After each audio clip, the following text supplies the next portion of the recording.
food of the gods, the substances that all through the ages have helped us alter our awareness, our perception of reality.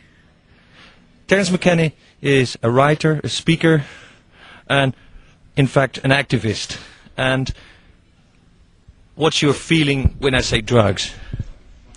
Well, drugs is a word which has polluted the well of language.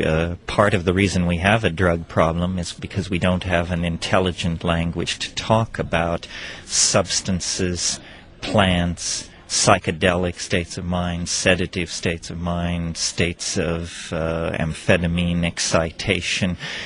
We can't make sense of the problem and the opportunities offered by substances unless we clean up our language. Drugs is a word that's been used by governments to make it impossible to think creatively about the problem of substances and abuse and availability and so forth and so on. In the minds of the people, the word drugs, which was once used as healing medications, and still drug companies that make, I don't know, Tylenol are considered very legitimate. Well, so it's a kind of a paradox, isn't it? Drugs mean that which cures us and the greatest social problem of the generation.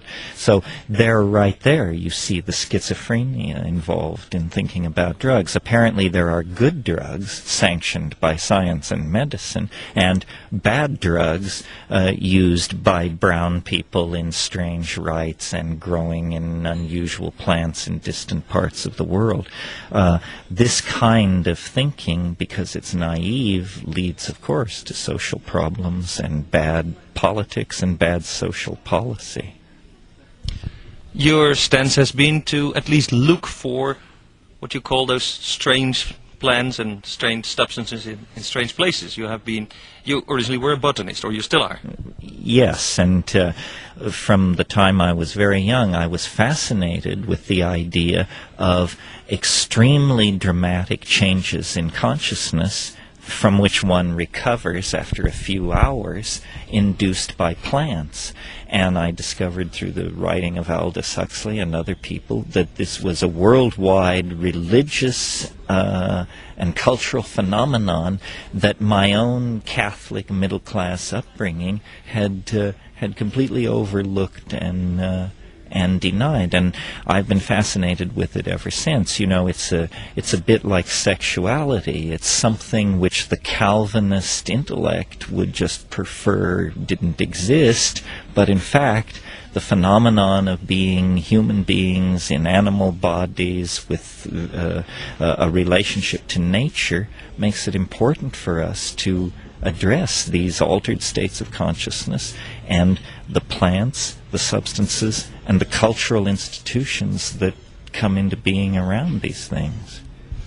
Your thesis in many books has been that these substances have had a far greater influence on culture, and still have and will have, than most people would like to accept or like to see.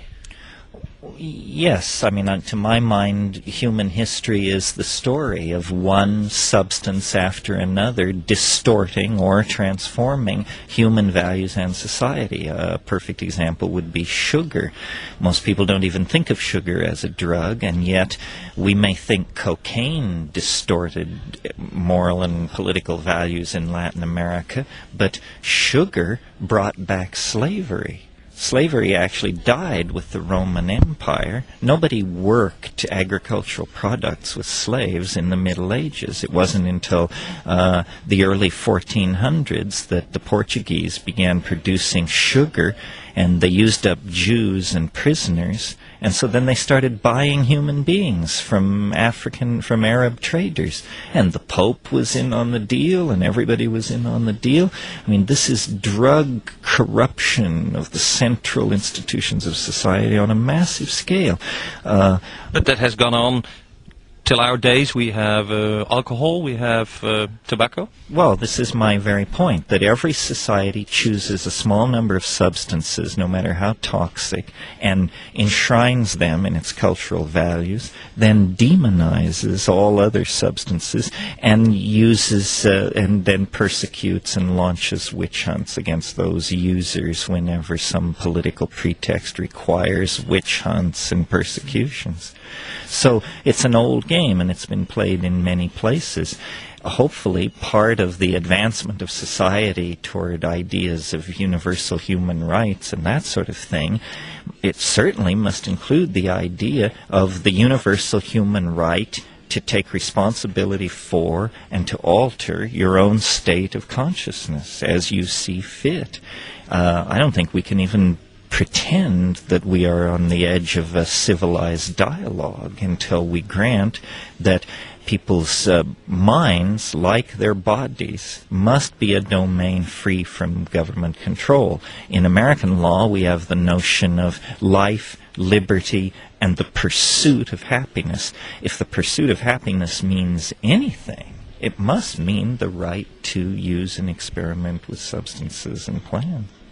But do we need, say, more research, or do we know all we need to know about entheogens or hallucinogens? No, we need endless amounts of research. The fact that these things have been illegal in most countries for 50 years means there is a huge lag in understanding the impact of these things on human beings. How many people have taken MDMA, and yet MDMA has not been thoroughly studied by science? How many people have smoked DMT? Same thing.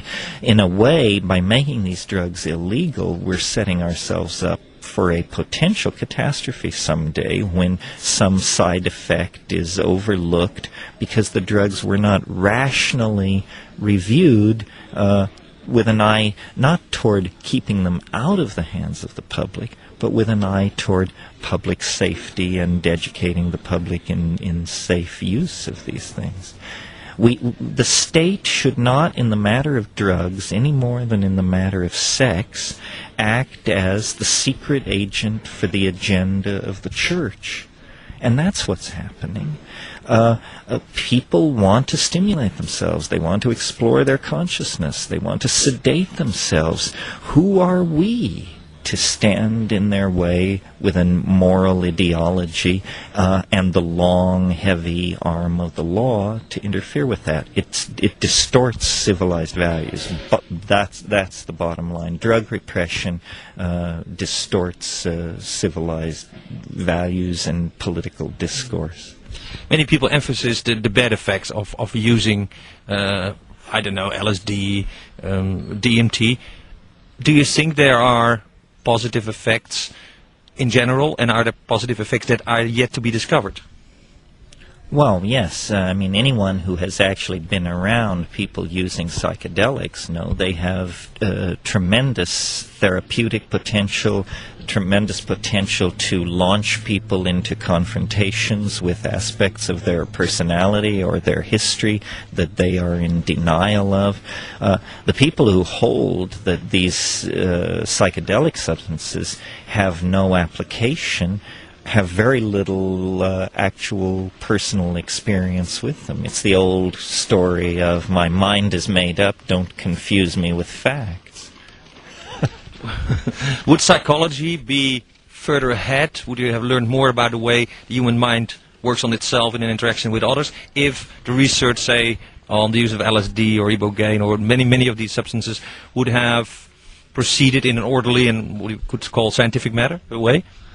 Yes, I think it's a great tragedy of 20th century science that the original excitement about exploring consciousness and mental illness generated by the discovery of LSD gave way to establishment paranoia and repression of drug-using populations.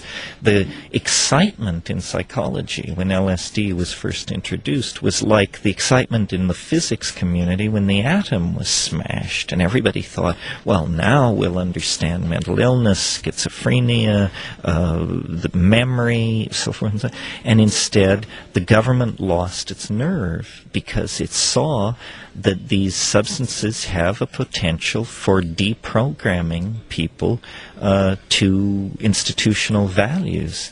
And that was so terrifying that all the promise for mental illness and creativity studies and so forth and so on was sacrificed to institutional paranoia about the fact that drugs might actually cause people to wake up to some of the abuses and scams that were being run by late modernism and capitalism.